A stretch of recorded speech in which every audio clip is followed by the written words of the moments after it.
We now move then to question number 47 in the name of Deputy Calleary. Minister, at the end of October, we got information from you that there were 635 people on waiting lists for dietitian services in County Mayo, and that 226 were over a year on that list.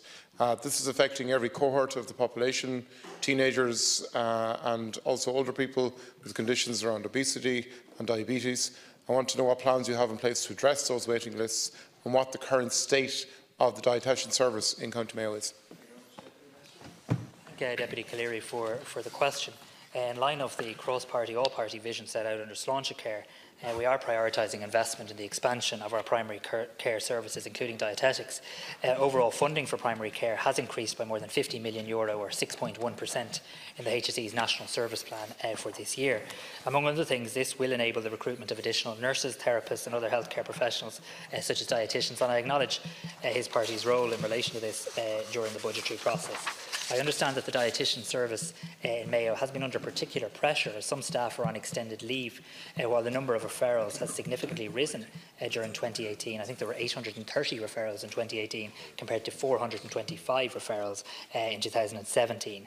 Nonetheless, despite these pressures, the number of individuals waiting for treatment has fallen from 700 at the end of 2017 to 523 at the end of 2018. That is a reduction of some 25%, whilst recognising it's still a large number waiting. Although such progress is to be welcomed, the numbers waiting, as I've said, to access this important service are still too high, and I'm very aware of the stress that this can cause to families. With regard to measures now being taken specifically to further improve access times in County Mayo, I can inform the Deputy that Community Healthcare West has recently completed panel interviews for senior dietitian posts, which will fill 2 dietetics vacancies in HSE Mayo, and also that dietitians are adapting their working methods by using web texts and opt-in letters to enable them to plan their clinics more effectively. So I suppose I'm pleased to tell the Deputy that there will be 2 dietetic vacancies in HSE Mayo filled as a result of the recruitment process completed by Community Healthcare West. I've asked the HSE specifically to outline the impact of these measures on waiting times and waiting lists for those seeking the service across County Mayo in 2019, and they said they'll revert to you, Deputy Calleary, directly on that. Of 2 new dietitians, can you confirm what the timeline of that appointment is? When will they take up position? And in relation to the 523 people on waiting lists in 2018, how many of those are on that list for over a year? And how many of those are actually under the age of 18?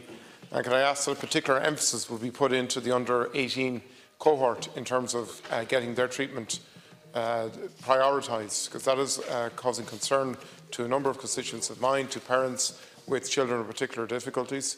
And also, given the focus that we now have as a nation on obesity, I think early intervention in terms of this service is crucial towards preventing conditions such as diabetes taking hold down the line. So again, I ask you, when will those 2 positions be in place? Will they be assigned to cover the whole county?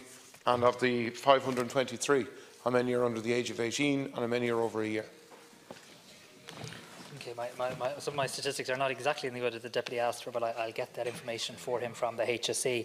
But as I've said, the number of clients waiting for treatment at the end of 2018 was down to 523 from 700 in 2017. And of those, the number waiting for over 26 weeks was 216. So 216 people were waiting over 26 weeks. I'll try and get the Deputy more information. I don't have information in my briefing regarding those under the age of 18, but I'll get that for the Deputy. There are currently 4 dietitians working in County Mayo with 3 other staff on extended leave, and that has obviously led to some significant pressure. So we have now 2 additional appointments, which will obviously bring that number back up to 6. I'm told they're to be made shortly. I'll get a very specific time frame for the Deputy. So I'll ask that the HSE revert to him in relation to that, and that they pay particular attention to the under 18 cohort. I'd also just let you know, in relation to these other innovative developments that local staff have brought in Mayo, which are to be welcomed, the opt-in letters are letters issued to long waiters to check if they're still in need of the dietetic service in primary care. This makes a better use of the dietitian's time, and web texts are now issuing approximately 1 to 3 days before an appointment, reminding the client of the date, time and location of their clinic to help avoid issues of non-attendance, and I pay tribute to the local HSE Mayo staff for those innovations.